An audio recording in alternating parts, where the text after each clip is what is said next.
Olá, sejam todos muito bem-vindos a mais um vídeo aqui do nosso canal, Chayana, filha dele, trazendo para você a palavra de Deus para abençoar muito a sua vida. E hoje eu começo com vocês aqui um especial sobre descendências. Nós vamos falar a respeito de algumas descendências que são trazidas na Bíblia para que a gente possa entender e conhecer um pouco melhor a respeito desses personagens. Hoje nós vamos começar com a descendência de Adão. E antes de falarmos sobre os descendentes, vamos lembrar um pouco a respeito do próprio Adão. Isso nos dá uma visão mais apurada sobre o reflexo de quem ele foi, esse reflexo refletido nos seus descendentes.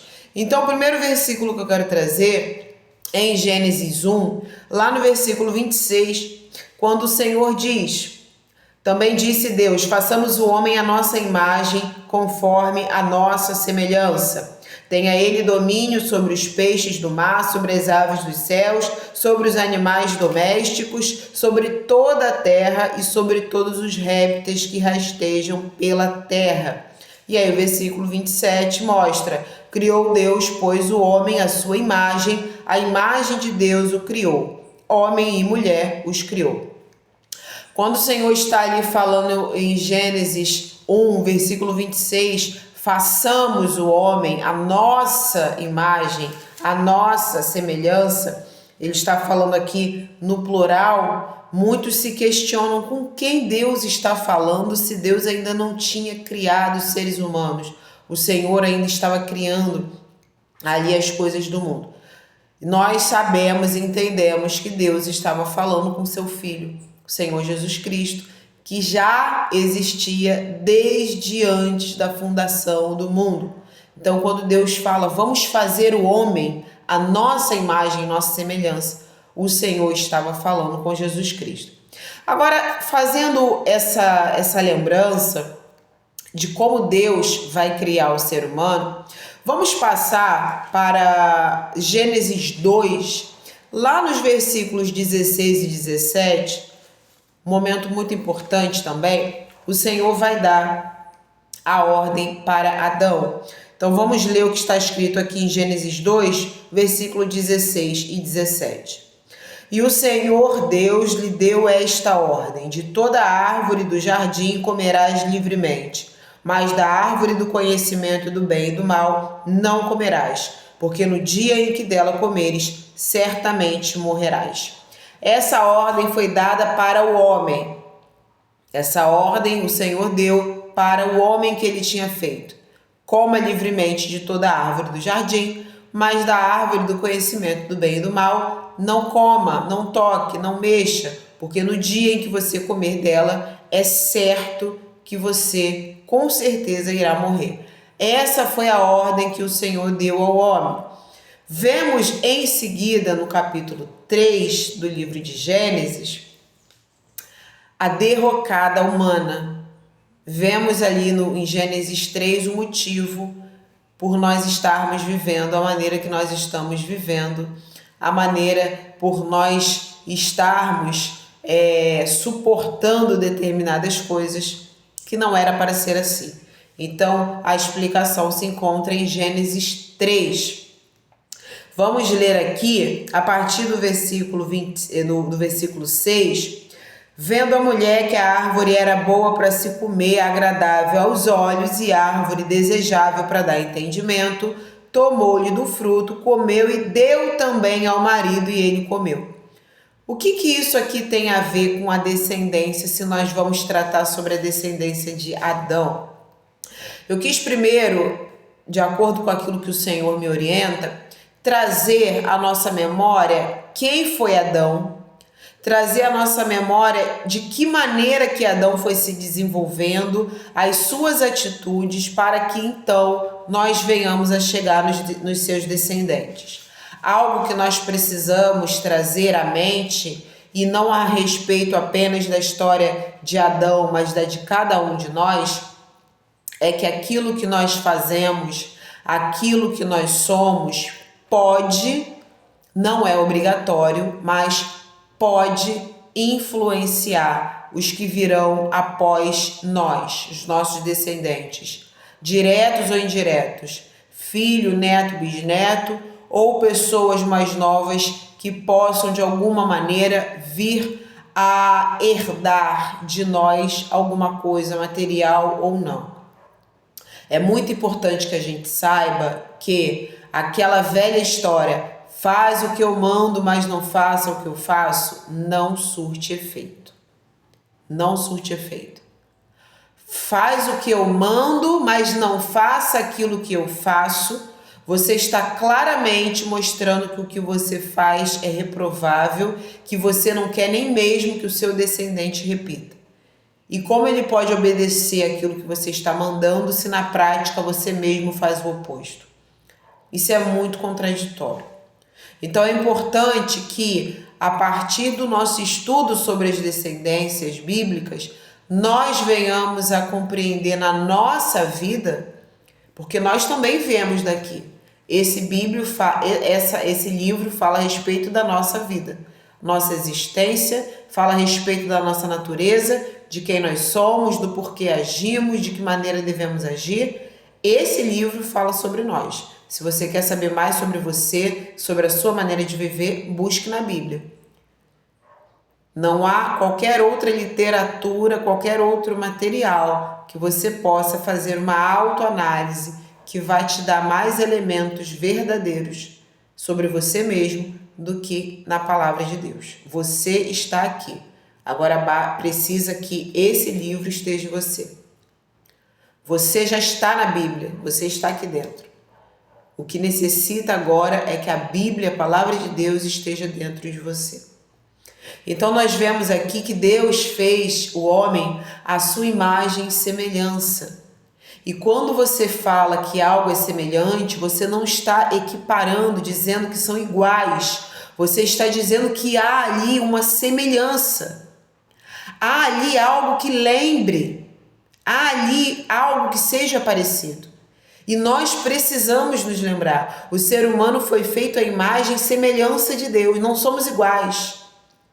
Ninguém é igual ao Senhor. Ninguém é melhor do que o Senhor. Mas o Senhor nos fez de uma maneira que, olhando para o ser humano, possamos ver alguma semelhança no seu Criador. Nós fomos feitos assim, porque Deus escolheu que seria dessa maneira. Foi vontade dele fazer desse jeito.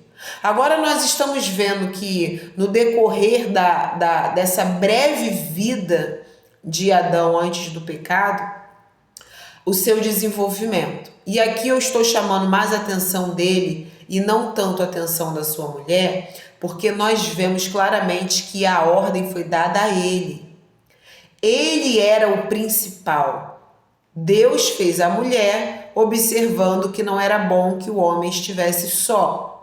Os animais masculinos tinham suas fêmeas, mas o homem não tinha uma companheira que lhe fosse compatível. Deus não pegaria uma girafa fêmea e colocaria para ser companheira de Adão. Então o Senhor criou uma fêmea, uma companheira que fosse compatível com o homem. Daí o Senhor cria a mulher, que depois vai vir a ser chamada pelo próprio Adão de Eva. Mas isso acontece depois. Vemos, curiosamente, em Gênesis 5, no versículo...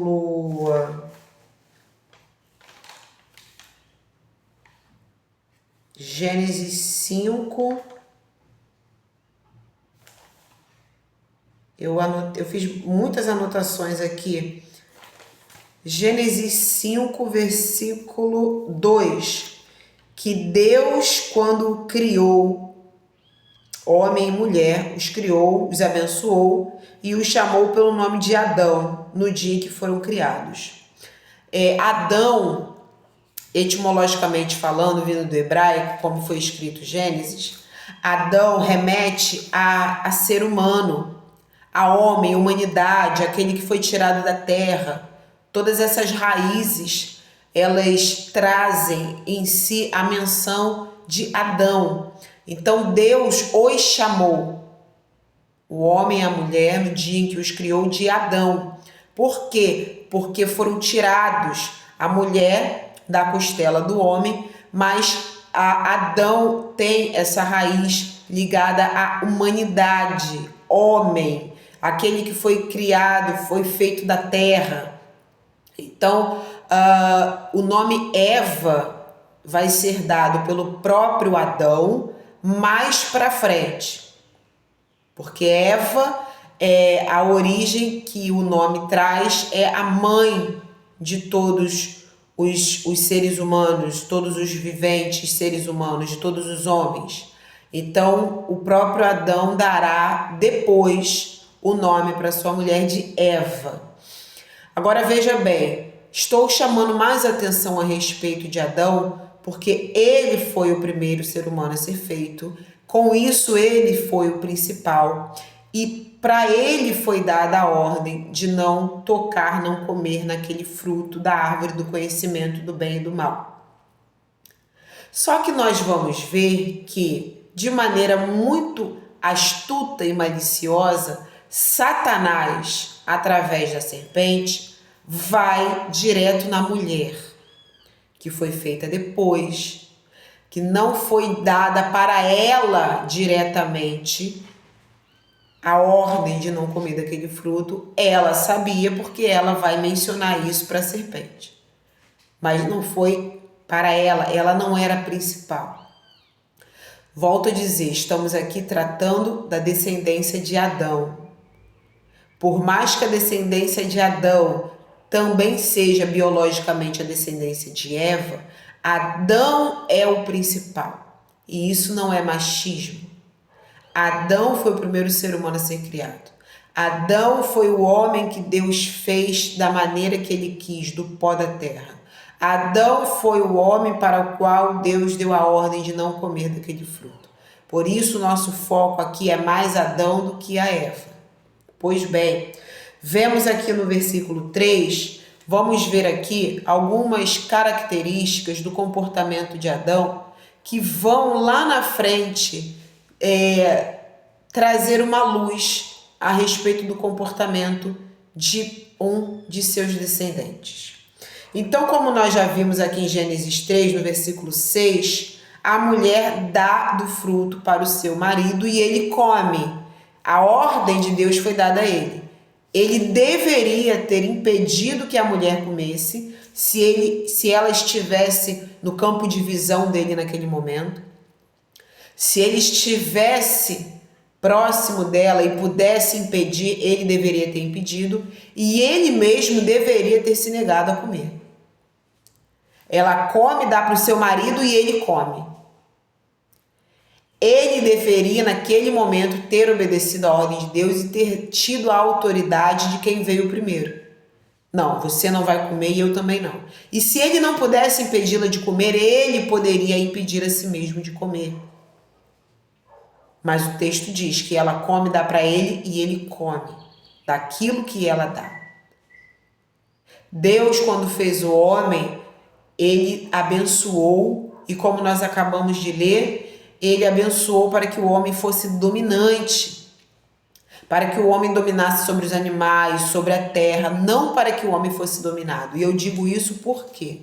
Porque quando o Senhor dá uma ordem para Adão, sabendo ele que poderia, se ele desobedecesse, morrer, Deus disse, é certo que quando você morrer, é certo que quando você tomar desse fruto, você morrerá. Isso é algo certo, é concreto. Então ele sabia que tinha a possibilidade dele tocar naquilo e ele deveria não tocar e não comer. Ele deveria não comer. Ainda que a mulher desse para ele, não, já que eu não pude evitar que você comesse, eu não vou comer também. Você infelizmente comeu. Eu não vou comer. Porque Deus me disse para não comer, porque se eu comer, eu vou morrer. Eu não comerei desse fruto. Ele teria ali usado o que Deus deu ao homem, o domínio. Domine sobre a terra, domine sobre as suas vontades, domine sobre essa situação, domine sobre o fruto que está sendo oferecido a você. O homem deveria naquele momento ter o domínio que Deus já havia dado para ele, mas ele se deixou ser dominado. Ser dominado pela desobediência da mulher, ser dominado pela oferta que ela deu, porque ela ofereceu, ela deu a ele e ele comeu. Ele comeu. Ela não enfiou na boca dele o obrigando a comer. Ela deu e ele comeu. Ele aceitou comer, sabendo que não deveria. Então nós já começamos a ver ali um comportamento de Adão que foge do que Deus tinha proposto, fazer o homem à sua imagem e semelhança. O Senhor abençoou o homem. Domine sobre a terra, sobre os animais, domine. Não é para que você seja dominado. Adão se permitiu naquele momento ser dominado. Ele foi dominado pela vontade de ter conhecimento, ele foi dominado pela curiosidade, ele foi dominado pelas palavras da sua mulher, ele foi dominado pela oferta que ela deu, ele se deixou dominar por aquele fruto da desobediência. Então ele não usou aquilo que o Senhor já tinha dado a ele. Domínio sobre a terra e sobre o que tinha ali. Agora nós vamos ver um comportamento tão triste e vergonhoso quanto esse. Versículo 9 nos mostra aqui que Adão de fato era o principal. Porque em Gênesis 3, versículo 9, e chamou o Senhor Deus ao homem e lhe perguntou: aonde estás?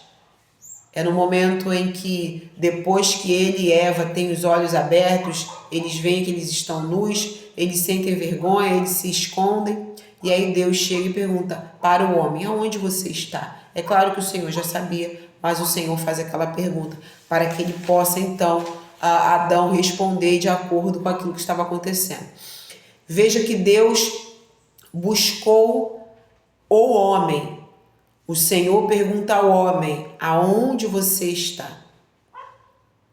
Logo em seguida, versículo 10, versículo 11 e versículo 12. Vamos ler o seguinte: ele respondeu: ouvi a tua voz no jardim e porque estava nu tive medo e me escondi. Perguntou-lhe Deus: quem te fez saber que estavas nu? Comeste da árvore que te ordenei que não comesses?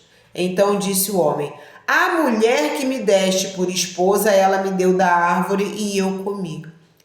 Veja o comportamento covarde e medroso de Adão. Primeiro, medroso, teve medo. Viu que aquilo que fez era errado, se escondeu. Covarde, porque agora ele vai atribuir a culpa à esposa. Mas antes de atribuir a culpa à esposa, não sei se você tem a mesma perspectiva, ele atribui de uma maneira indireta a culpa a Deus. A mulher que tu me deste, me deu de comer e eu comi. Antes dele empurrar a culpa para a esposa, ele empurra a culpa para Deus. A mulher que o Senhor me deu que fez isso. Em outras palavras, ele poderia dizer: se o Senhor não tivesse me dado essa mulher, nada disso teria acontecido. Foi o Senhor que me deu essa mulher. E isso se reflete em nossa vida também. Muitas vezes, nós colocamos a culpa em Deus.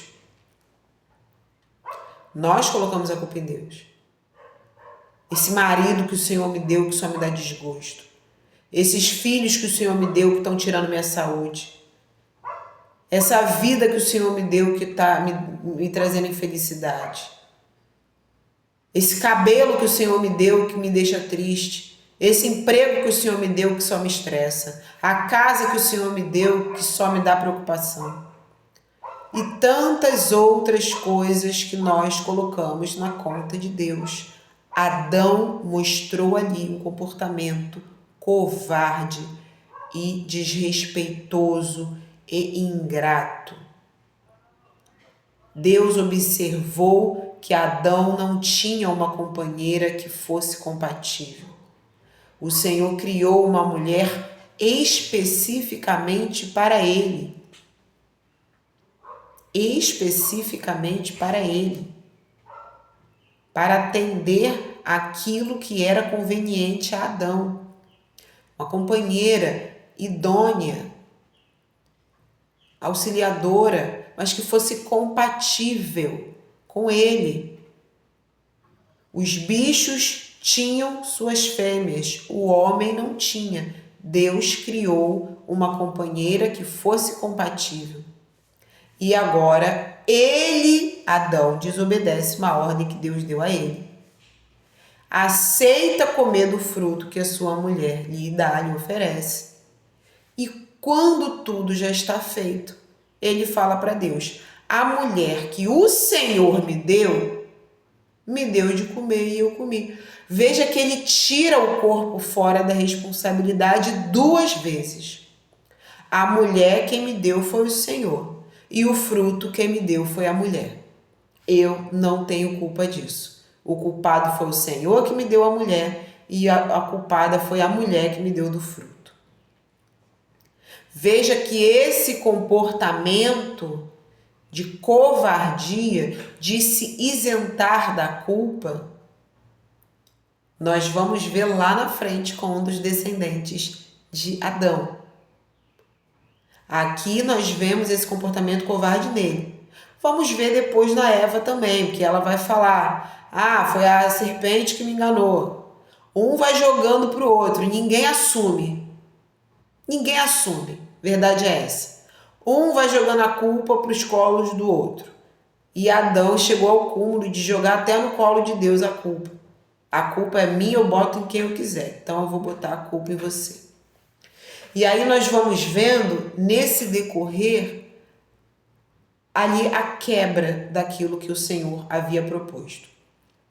Deus fez o ser humano à sua imagem e semelhança. Deu uma ordem. Gente, o que mais me deixa triste é que foi uma ordem. Se Deus tivesse dado várias ordens, poderíamos até... Poxa, mas era muita coisa para obedecer, ele não aguentou. Porque o ser humano está sempre querendo justificar os erros. Uma ordem, gente, era uma ordem. Uma. Tudo isso que a gente vive hoje poderia ter sido evitado uma ordem. Sabe quando você chega para a pessoa e você só pede uma coisa? Você começa um relacionamento com a pessoa e você só pede uma... Olha, eu só te peço uma coisa. Que você não minta para mim. Eu não peço que você me encha de presente. Eu não peço que você seja a pessoa mais romântica. Eu não peço que a gente passeie o tempo todo. Eu não peço nada. Eu só peço uma coisa, não minta para mim. Aí aquela única coisa que você pediu, a pessoa não é capaz de fazer, ela mente para você. Acabou. Não adianta qualquer outra coisa que essa pessoa depois queira fazer para você. Aquilo que você queria dela, ela não te deu.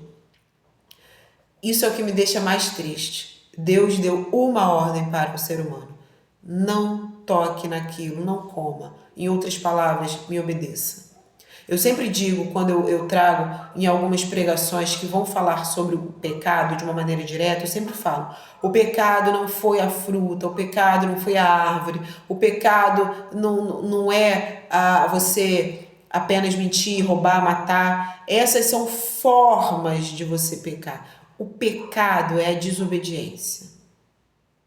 Porque se você trai, você desobedece a Deus. Se você mente, você desobedece a Deus. Se você rouba, você desobedece a Deus. Todo pecado tem a mesma raiz, desobediência ao seu Criador. Então o pecado ali foi desobedecer. Deus deu uma ordem apenas e o homem não foi capaz de cumprir uma única ordem. Isso é algo que deixa muito triste. Então nós vemos aqui agora todo o desenrolar.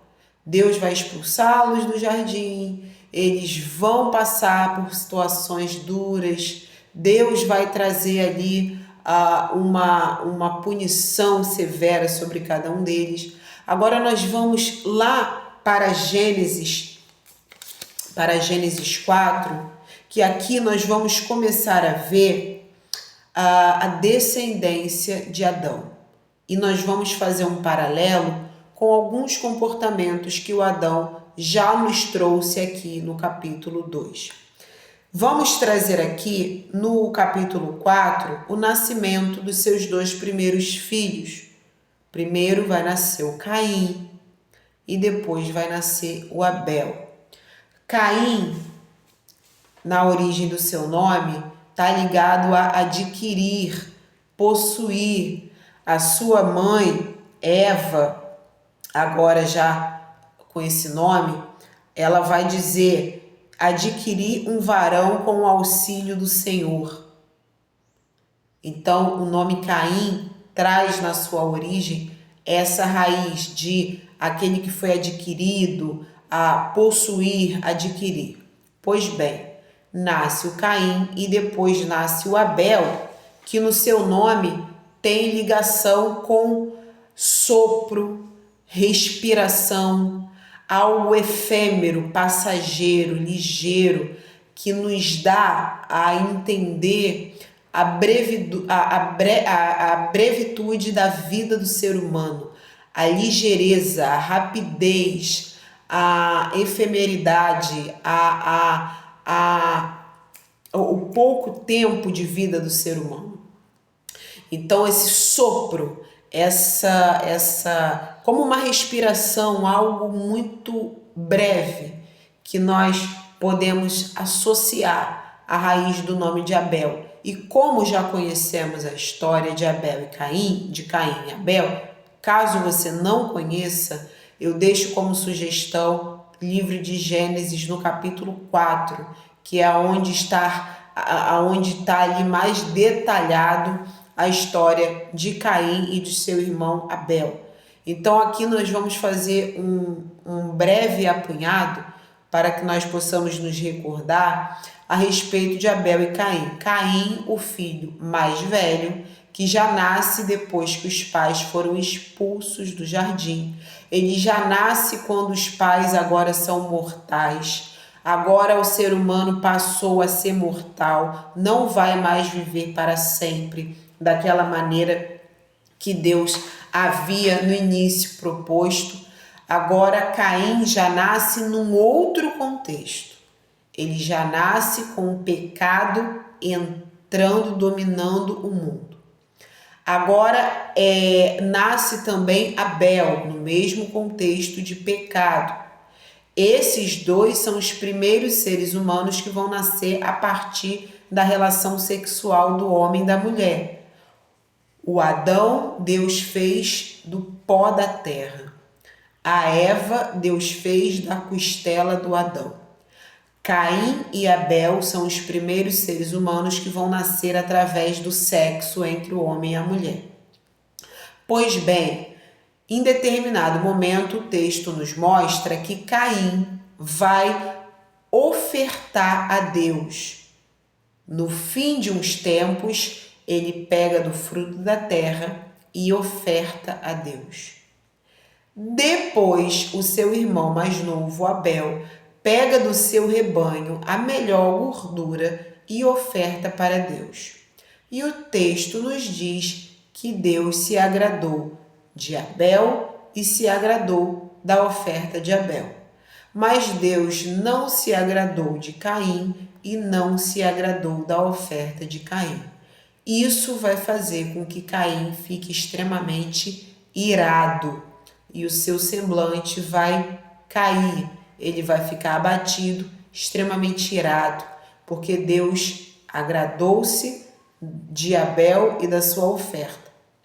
E Caim, apesar de ser o primogênito, apesar de ter ofertado primeiro, Deus rejeita Caim e rejeita a oferta dele. Então isso vai deixar Caim extremamente irado. Só fazendo aqui uma observação para nós darmos prosseguimento, por que Deus aceita um, não aceita outro, aceita uma oferta e não aceita outra? Deus, em primeiro lugar, não precisa de nada, tudo é do Senhor. Quando o ofertante vai ofertar, ele precisa entender isso. Ele não está dando nada para Deus. Então, aquilo que vale mais não é o objeto da oferta, é a maneira como se oferta. O mais importante para Deus é o ofertante, muito mais do que a sua oferta. Caim, no fim de uns tempos, Ele pega do fruto da terra e ele oferta a Deus. Fim de uns tempos me dá a entender que era no fim de alguma colheita. Tomate, batata, chuchu, cenoura, seja o que for. No fim de uns tempos, ele pega da terra e dá a oferta para Deus. Ele não teve o zelo, o temor de selecionar o melhor para o Senhor. As primícias, os primeiros frutos, os melhores, os perfeitos, sem defeito, sem casca furada, sem pedaço podre, os maiores, os mais bonitos, mais cheirosos, mais suculentos, aqueles que, se ele fosse vender, dariam mais dinheiro, a primícia, o melhor. Ele não teve esse zelo. No fim de uns tempos, ele pegou do fruto da terra e entregou para Deus. Abel, seu irmão, apesar de não ter sido o primeiro a ofertar, ele pegou do seu rebanho o melhor da gordura. Ele escolheu dentre os animais aquele que era o excelente. Aquele que, se ele fosse vender, ele teria o maior lucro. Aquele que, se ele fosse dar uma festa, um churrasco para os amigos, seria a melhor carne. Aquele animal que não tinha defeito, não tinha doença, não tinha imperfeição.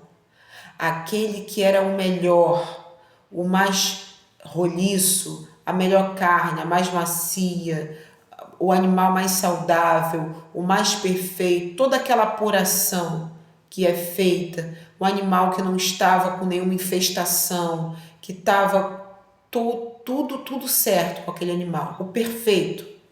Foi dali que ele tirou para entregar a Deus. Você consegue ver a diferença? Uma coisa é no final de uma colheita, no fim dos tempos, pega do fruto da terra e entrega para Deus. Outra coisa é você vai lá no seu rebanho, naquilo que é importante para você. Você seleciona. Você vai lá de uma maneira minuciosa, você faz uma avaliação.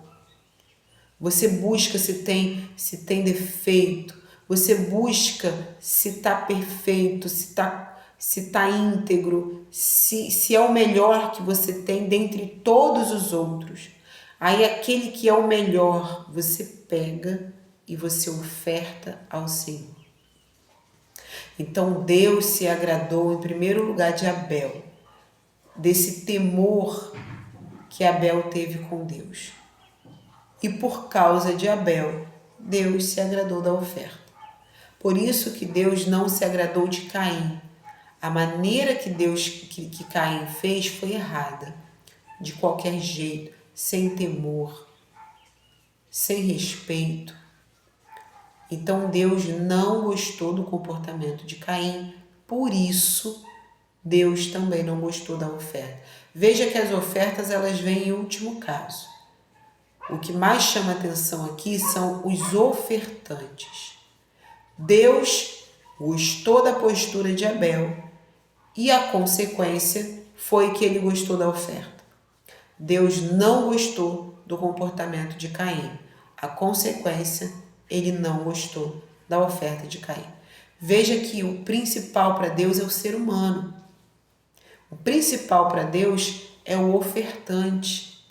É quem está fazendo e da maneira que está fazendo. Muito mais do que aquilo que a pessoa está ofertando. Porque tudo é do Senhor. Agora veja que Caim, por conta de toda essa ira, a inveja, a raiva, o sentimento de vingança, Deus vai chamar a atenção de Caim no seguinte: Gênesis capítulo 4, Deus vai falar assim no versículo 7 para o Caim: se procederes bem, não é certo que serás aceito? Se todavia procederes mal, eis que o pecado jaz à porta. O seu desejo será contra ti, mas a ti cumpre dominá-lo. Deus está falando para ele: se você fizer o que é certo, você também não será aceito. E aí o Senhor vai trazer um alerta para o Caim. Se você proceder mal, o pecado estará à sua porta. O seu desejo será contra você, mas é sua responsabilidade dominar o seu desejo. Olha o que Deus está falando para Caim e olha um pouco para o que nós acabamos de ver sobre o pai de Caim, sobre o que Adão fez um tempo antes. Era a responsabilidade do Adão dominar o seu desejo. O desejo do conhecimento do bem e do mal. O desejo de comer daquilo que a mulher já tinha comido, ela já sabia qual era o gosto, ele ainda não sabia. Era a responsabilidade do Adão dominar aquele desejo. Deus está falando para o Caim, se você agir de maneira errada, o pecado estará à sua porta. Foi o que aconteceu com os pais de Caim. E aí Deus vai falar, o seu desejo será contra você. O desejo da mãe e do pai de Caim foi contra eles. Eles tinham desejo de desobedecer. Eles tinham desejo daquele fruto. Mas era de responsabilidade deles dominar. E não dominaram. Deus aqui está dando um alerta para o Caim. Para que Caim não fizesse o que a mãe e o pai fizeram. Mas infelizmente Caim vai reproduzir o que o pai fez. Porque logo lá na frente nós vamos ver que ele vai atrair de maneira maliciosa o seu irmão para um lugar distante no campo e ele vai atacar subitamente o seu irmão e vai matá-lo. E assim ele vai, de maneira muito triste, estrear no mundo o homicídio. Vai ser o primeiro assassinato, o primeiro homicídio que haverá no mundo. Veja que Deus tinha alertado os dois a respeito da morte. Deus falou para Adão, o dia que você comer desse fruto, você vai morrer. Deus falou para o Caim, se você proceder de maneira errada, o pecado estará à sua porta. O seu desejo será contra você, mas você deverá dominá-lo. É você que tem a responsabilidade de dominar o seu desejo. E a morte ocorreu nos dois momentos. Agora o ser humano já não viveria para sempre, se tornou um ser mortal. E agora Caim matou o seu irmão Abel. Veja que nós compreendemos diretamente que a consequência do pecado é a morte espiritual e a morte carnal. Veja que como descendência de Adão, Caim foi tomando os mesmos caminhos do pai.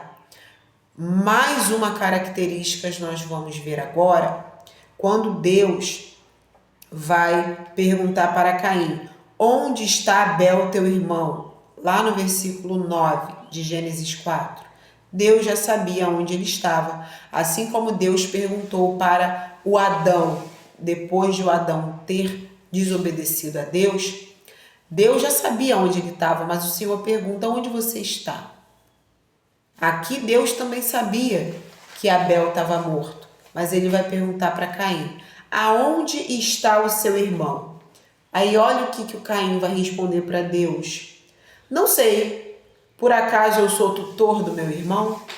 Olha o desrespeito, olha o deboche com que ele fala com Deus. Olha a mentira, não sei. Olha a covardia do pai. Adão foi covarde, se escondeu de Deus e jogou a culpa na mulher. Jogou a culpa em Deus e na mulher. A mulher que tu me deste me deu de comer esse fruto e eu comi. Ele se esconde, joga a culpa em Deus e joga a culpa na esposa. Caim é covarde também.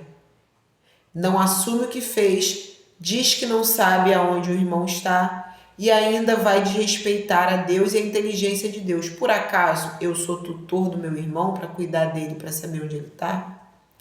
Ou seja, ele se desvencilha daquela culpa, como se ele falasse, eu não sou babá, eu não sou tutor do meu irmão, ele que tem que saber onde ele está por aí, a culpa não é minha. Veja que o comportamento errado do pai agora se reflete no filho. A mãe pecou não assumiu, botou a culpa na serpente. O pai pecou, não assumiu, colocou a culpa em Deus e na esposa. Se esconderam de maneira covarde. Não admitiram desde o começo a culpa. Não se arrependeram e pediram perdão a Deus. Agora o filho vai reproduzir o comportamento da mãe e do pai. Não vai admitir que matou o irmão. Vai mentir, dizendo que não sabe aonde o Abel está. Vai desrespeitar ainda mais a Deus, dizendo, por acaso eu sou tutor do meu irmão para saber onde ele está? Está se escondendo atrás dessa mentira. Ele não se arrepende e não confessa. Eu sempre digo que talvez isso nós nunca vamos saber, a menos que no céu Deus nos diga. Talvez, se Adão tivesse se arrependido da desobediência, Senhor, me perdoe, eu não resisti, eu fui fraco, eu comi do fruto, mas eu me arrependo de ter feito isso. Talvez Deus tivesse perdoado, tivesse dado mais uma chance dele continuar no jardim. Talvez Deus tivesse, se a Eva tivesse se arrependido, se eles tivessem confessado, talvez o Senhor os mantivesse. Talvez. Aí você pode dizer, mas Deus não volta atrás na sua palavra. Mas tem momentos que, se for para algo maior, Deus pode voltar atrás na palavra dele. Lá no deserto, o Senhor falou para Moisés, Moisés, se afasta que eu vou consumir esse povo e de você eu farei uma nova nação. Moisés intercede pelo povo, Deus se arrepende do mal que iria fazer e decide não fazer. O Senhor voltou atrás por um bem maior. Deus falou para Adão, se você comer, você vai morrer. A mulher comeu e ele comeu.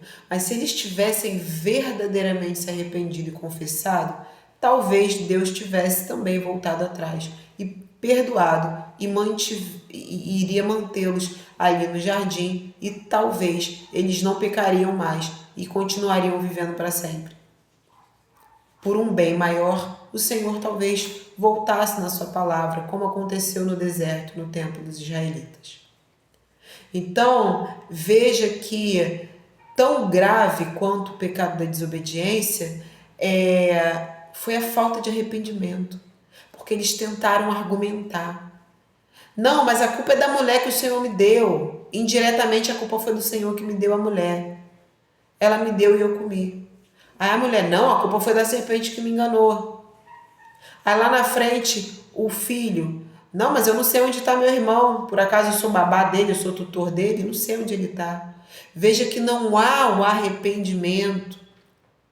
A mãe peca, não se arrepende, o pai peca, não se arrepende, o filho peca, não se arrepende. Veja que isso é algo que é aprendido. Aquela mãe que mente, o pai que mente, o filho está sendo criado ali, aí o filho mente. O filho vê que a mãe fez, não se arrependeu e fez de novo. O filho vê que o pai fez, não se arrependeu e fez de novo. Se quem deveria dar o exemplo está fazendo, o que o filho vai pensar? Se a minha mãe e meu pai estão fazendo, é claro que eu vou fazer também. Aí o filho mente, não se arrepende e faz de novo. E ali você cria uma família de mentirosos e pessoas que não se arrependem.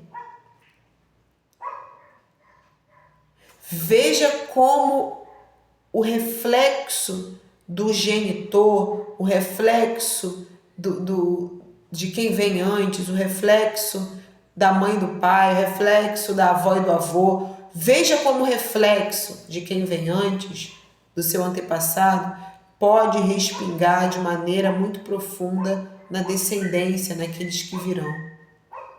Adão não demonstrou arrependimento. Eva não demonstrou arrependimento. Não confessaram seu pecado, tentaram argumentar, jogaram a culpa para o outro. Caim não demonstrou arrependimento. Talvez tenha, de uma maneira indireta, tentado jogar a culpa no irmão.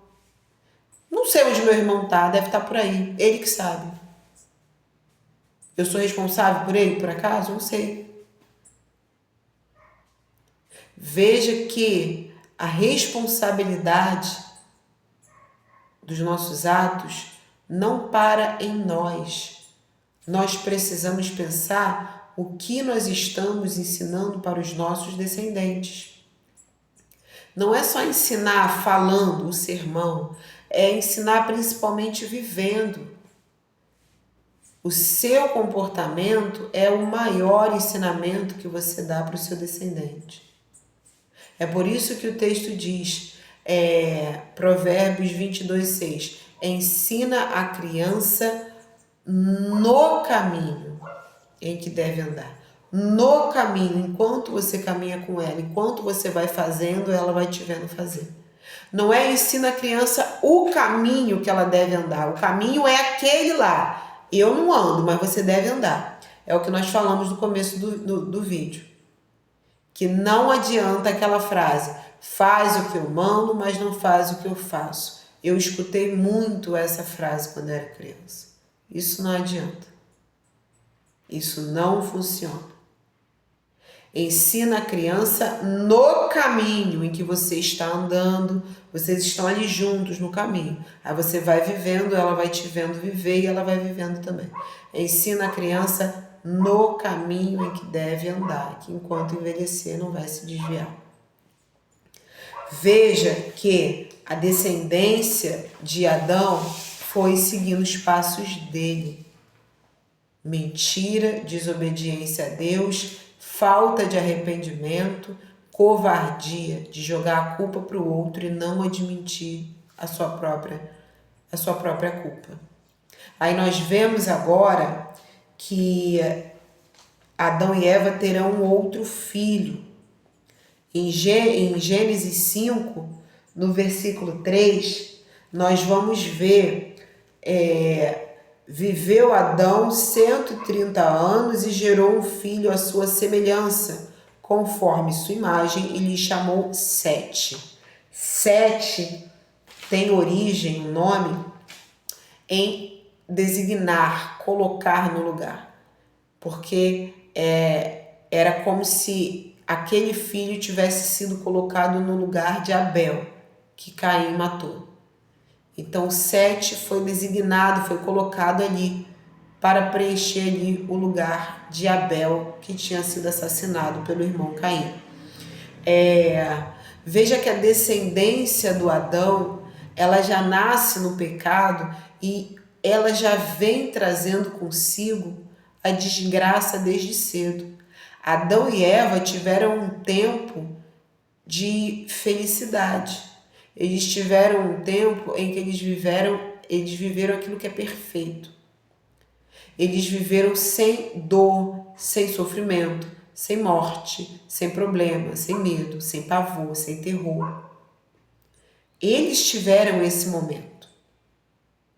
Antes deles desobedecerem a Deus, eles viveram a vida perfeita que Deus tinha para todos nós, lá no jardim. Os seus descendentes, Caim, Abel, Sete e os demais, já não tiveram esse privilégio. Já nasceram em meio ao pecado, à corrupção, à morte, sofrimento, dor, medo. Olha o legado que Adão e Eva deixaram para os seus descendentes. Eles, por algum tempo, experimentaram a vida perfeita, mas eles não conseguiram passar isso para os seus descendentes. Por causa da desobediência deles, por causa do pecado deles, eles roubaram dos seus descendentes a vida perfeita. Eles roubaram dos seus descendentes a vida eterna aqui na terra. Seus filhos já nasceram na dor, no sofrimento e no pecado. Olha como é importante cuidarmos da nossa vida para que os nossos descendentes tenham uma vida até melhor do que nós tivemos. A nossa tendência tem que ser essa. O meu descendente tem que viver algo melhor do que eu vivi. O meu descendente tem que ser alguém melhor do que eu fui. Essa tem que ser a lógica. Cada vez melhor, cada vez melhor, cada vez melhor. a geração seguinte cada vez melhor do que aquela que passou. Essa tem que ser a lógica. Isso tem que acontecer. Deve ser isso que nós devemos buscar. Aquele que vai vir depois tem que ser melhor do que eu. A vida que ele vai viver tem que ser melhor do que a vida que eu vivi. Adão e Eva roubaram isso de seus descendentes. Desobedeceram a Deus, colheram a morte, obrigaram os seus descendentes a nascerem no pecado, na dor, na morte e no sofrimento. E isso é muito triste. Um legado de destruição, um rastro de dor e sofrimento que eles deixaram por um momento de prazer. Por um momento em que eles desejaram conhecer o bem e o mal. Agora nós conhecemos o bem e o mal. E o excesso de conhecimento nos adoece e nos entristece.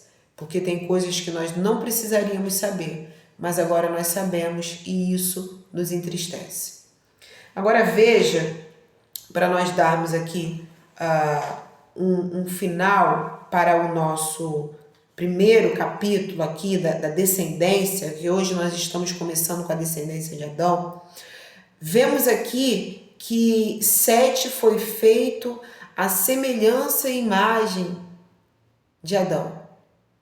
Enquanto Gênesis 1:26 mostra o homem sendo feito à imagem e semelhança de Deus, Gênesis 5:3 nós vamos ver ao contrário, essa ordem inverte. O filho sendo a semelhança e a imagem de Adão. Quem era Adão nesse momento? Um pecador, um homem mortal que já tinha cometido pecado e sido expulso do jardim. Tinha tido na sua família o primeiro homicídio, o primeiro homicida e a primeira pessoa assassinada. Agora estava tendo um terceiro filho gerado ali de relações sexuais e agora esse filho chegando para ocupar o lugar de Abel, que tinha sido assassinado. E agora esse filho vindo à sua semelhança, conforme a sua imagem. Sete vai ter um filho, dentre os filhos que ele vai ter, que vai ser mencionado aqui, um pouquinho antes, no Gênesis 4, versículo 26, Sete vai ter um filho chamado Enos, e a partir daí vão começar a invocar o nome de Deus.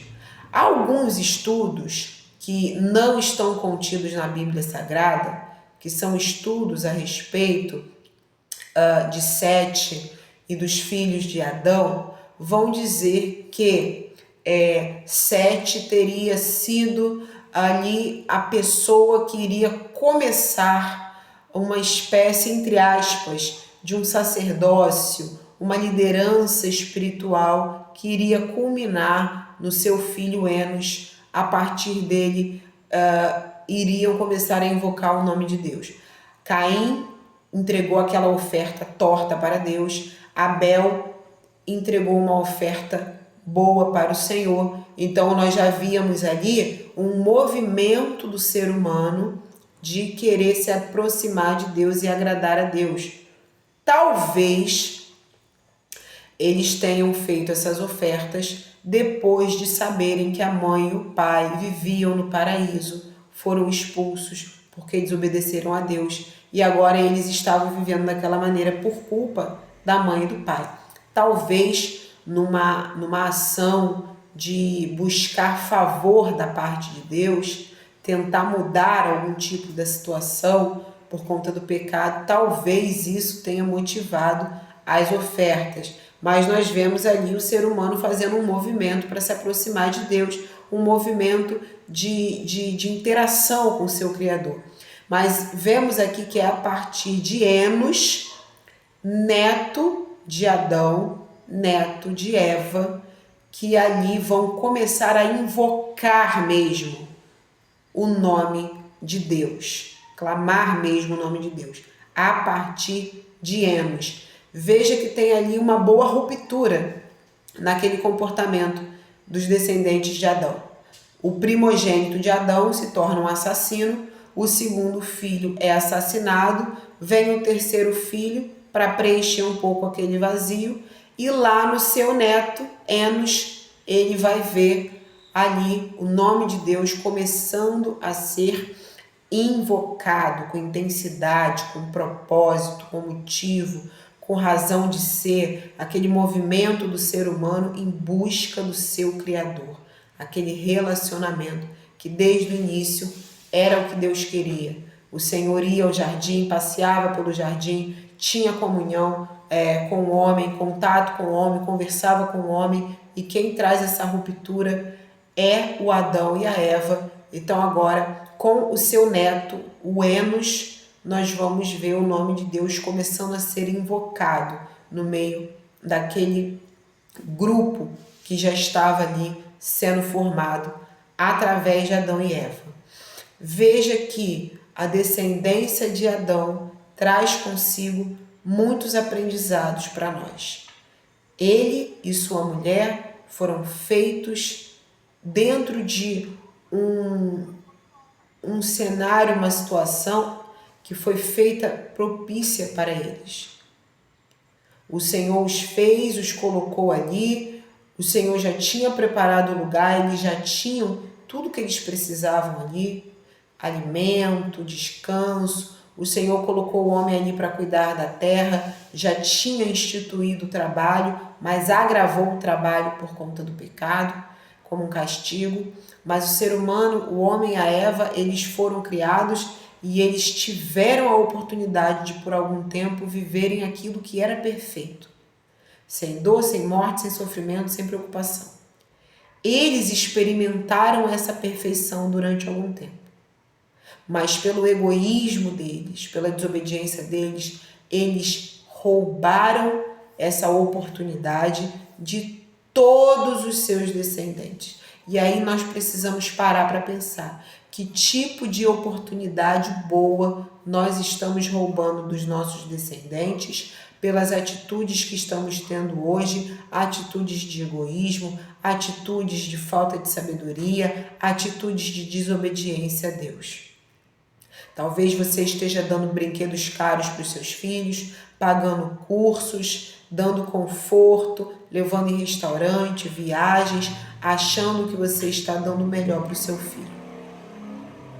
Talvez a sua maneira de viver esteja sendo para ele uma grande pedra de tropeço. Talvez a sua maneira de viver esteja sendo para o seu descendente um testemunho péssimo. Talvez você esteja sendo para ele um motivo de escândalo. E aí lá na frente você está colaborando para que os seus descendentes no futuro tenham uma vida difícil, uma vida penosa, que não precisariam ter, mas que por sua culpa estão tendo. Nós precisamos ter esse olhar. Porque às vezes a gente se preocupa na comida que vamos dar para o nosso filho, mas não nos preocupamos em alimentar o espírito do nosso filho. Nos preocupamos em comprar roupas caras para os nossos filhos. Não nos preocupamos em revesti-los da palavra de Deus. Nos preocupamos em dar para eles uma casa confortável, mas não nos preocupamos em fazê-los habitar nos átrios do Senhor.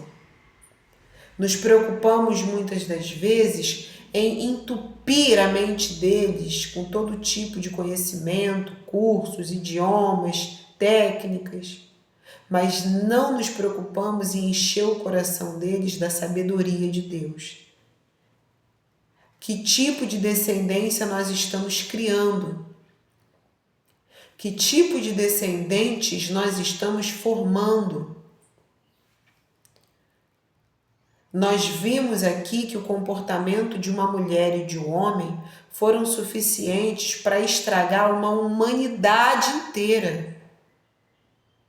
O comportamento de uma mulher, o comportamento de um homem, a maneira como eles não dominaram, porque Deus fez o homem para dominar sobre a terra. Eles deveriam ter tido domínio.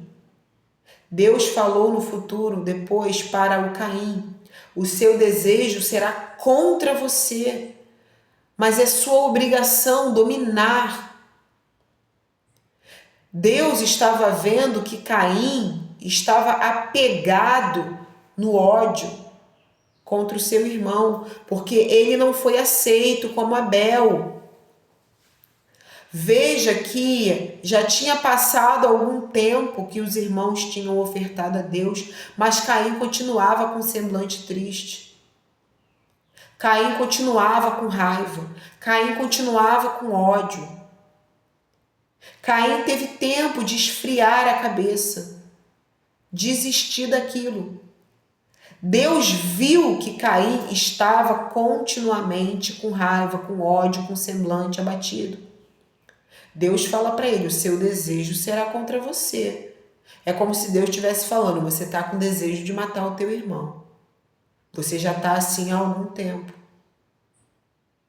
O seu desejo será contra você, ele não será a seu favor. Aquilo que é contra te prejudica. O seu desejo, Caim, será contra você. Isso será ruim para você. Mas é sua responsabilidade dominar. É sua responsabilidade dominar o seu instinto. É sua responsabilidade dominar o seu desejo que vem contra você. Mas ele não dominou. Assim como a mãe não dominou, assim como o pai não dominou, Caim não dominou o seu desejo, matou o seu irmão. Que tipo de legado, que tipo de herança, que tipo de ensino estamos deixando para os nossos descendentes? Se você é o tipo de pessoa que fala para o seu filho, para sua filha ou para qualquer outra criança, jovem, que seja da sua responsabilidade, faz o que eu mando, mas não faça o que eu faço. Pare agora de falar isso. Pare agora de falar isso. Tira essa frase da sua vida de uma vez por todas. Você está dando um testemunho contrário. Você está ensinando para essa criança, para esse jovem, que eles não devem agir como você. A começar, não devem dar ouvidos ao que você está falando. Porque se você mesmo não faz o que você manda, eles vão entender que eles não devem fazer. Nem ela faz, por que eu vou fazer? Nem ele faz, por que eu vou fazer? Você está perdendo a sua credibilidade diante deles. Você está tendo moral nenhuma diante deles. Pare de dizer isso. Faz o que eu mando, mas não faz o que eu faço. Pare com essa frase. É uma frase estúpida. É uma frase que não tem sabedoria. É uma frase que não tem verdade. Como você espera que alguém não faça o que você faz, mas faça o que você manda? Comece em você, se mandando fazer algo diferente. Para que você fazendo, você tenha moral para ensinar o outro a fazer também. Adão não teve a capacidade de admitir o seu erro e empurrou o erro para Deus. Foi a mulher que o Senhor me deu. Empurrou o erro para a esposa. Ela me deu e eu comi. Ele não admitiu. É como se ele fosse um grande ingênuo, incapaz de tomar decisões. É como se tivessem aberto a boca dele e colocado o fruto. É como se tivessem obrigado ele a desobedecer a Deus. Aí Eva não assume a responsabilidade, empurra para a serpente me enganou. Se Deus deu a ordem para Adão, se Adão repassou a ordem para Eva, se todos sabiam que não deviam fazer aquilo, como alguém vai te enganar a respeito do que você já sabe? Você só pode ser enganado naquilo que você não conhece. Ai, a serpente me enganou. Como que você vai ser enganado sobre um assunto que você domina? Como que você vai ser enganado sobre uma coisa que você já sabe? Deus deu a ordem. Adão sabia. Deus fez a mulher ficou sabendo da ordem. Todos eles sabiam da ordem. Como ela vai dizer, a serpente me enganou? Ela me enganou. Enganou como, se você já sabia da ordem? Você só pode ser enganado naquilo que você não conhece. Por isso eu sempre falo, estude a palavra de Deus, para o diabo não te enganar, para as pessoas maliciosas não te enganarem. Quando você conhece um assunto, ninguém te engana. Quando você conhece o ouro verdadeiro, ninguém te vende lata pintado. Ninguém te vende prata pintado. Ninguém te vende qualquer metal barato pintado. Se você conhece a palavra de Deus, ninguém vai te enganar sobre a palavra de Deus, porque você conhece. Como Eva poderia dizer que a serpente enganou, se ela sabia que não era para fazer? Mesmo com todo o ardil, com toda a astúcia, com toda a malemolência, com toda a malícia de Satanás usando aquela serpente, ela sabia que não era para fazer. Tanto que ela mesma vai responder. Não, o Senhor disse que podemos comer de tudo, menos daquela árvore. Ela repetiu a ordem de Deus. Ela se entregou ali, ela caiu em contradição. Como ela poderia ser enganada se ela mesma citou qual era a ordem? Veja que ali Adão e Eva já demonstravam que a maldade, a malícia já estava por ali. Mas eles tinham que dominar. Deus falou, dominem sobre a terra. Não é só dominar a terra para a plantação. Não é só dominar um povo, dominar sobre o outro povo inimigo. Não é só dominar sobre os animais. Domine sobre a terra, domine sobre tudo que eu fiz. Domine sobre as vontades. Domine sobre os desejos. Não seja dominado, domine. Mais para frente, com o Espírito Santo, nós vamos ver um dos frutos do Espírito Santo é o domínio próprio.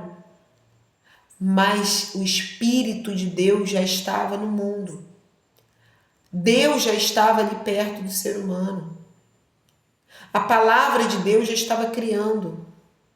O Senhor disse, domine sobre o mundo, já era para eles terem tomado posse daquilo e dominado. Não. Por mais que seja interessante para mim conhecer o bem e o mal, por mais que eu esteja com vontade, por mais que eu esteja aguçado, por mais que pareça tentador, não vou fazer.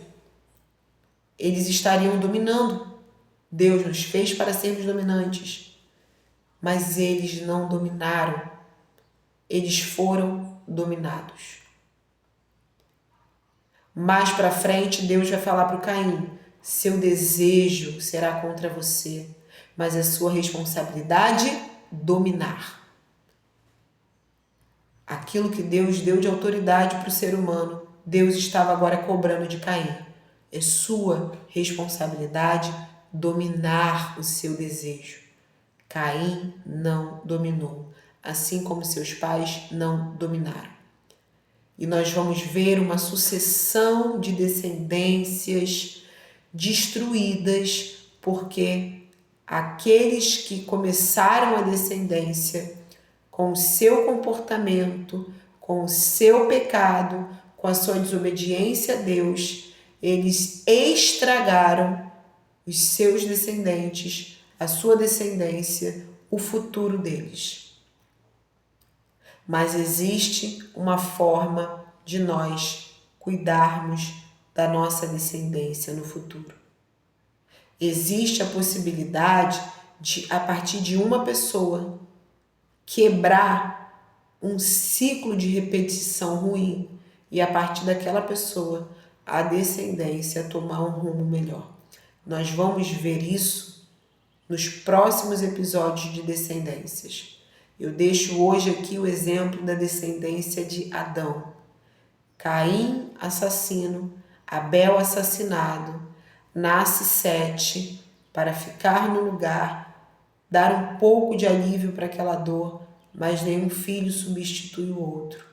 E a partir de um dos filhos de Sete, o neto de Adão e Eva, chamado Enos, começarão a invocar o nome de Deus. Mas nós vamos ver, vamos prosseguir nas próximas descendências. Nós vamos ver o reflexo que o comportamento de uma mãe, de um pai, gera na vida dos seus descendentes. Mas vamos ver também que há esperança. Como muitas vezes, a partir de um único indivíduo, Deus usa aquela pessoa como um divisor de águas, para que aquela pessoa seja o fósforo que desce. Não sei se você já viu essa imagem. Uma fileira de fósforos incendiados. Um vai acendendo o que vem depois. Um dos fósforos desce e aí ele para esse circuito. A partir dele, todos os outros não serão queimados. Deus muitas vezes escolhe pessoas para serem esse fósforo que desce e evite que os outros continuem sendo queimados. Muitas vezes Deus escolhe pessoas que sejam um divisor de águas, para que a partir daquela pessoa, aquela descendência tome um rumo diferente. Nós vamos ver isso nos próximos episódios de Descendências. Eu agradeço você ter ficado até aqui. Peço que você compartilhe esse vídeo para que essa mensagem chegue a muitas famílias que talvez estejam repetindo ciclos que não estão favorecendo. Ciclos de mentiras, ciclo de falta de responsabilidade, pessoas que não assumem suas responsabilidades, ciclo de covardia, ciclo de miséria, ciclo de vício. Leve esse vídeo adiante. Ajude uma família a quebrar ciclos destrutivos. E vamos juntos aprender mais sobre muitas das descendências que estão na Bíblia. De que maneira nós podemos abençoar os nossos descendentes, observando comportamentos de famílias que estão na Bíblia. O que nós podemos aderir e o que nós devemos afastar das nossas vidas. Muito obrigada pela tua participação, que Deus te abençoe e, se Deus permitir, até o próximo vídeo.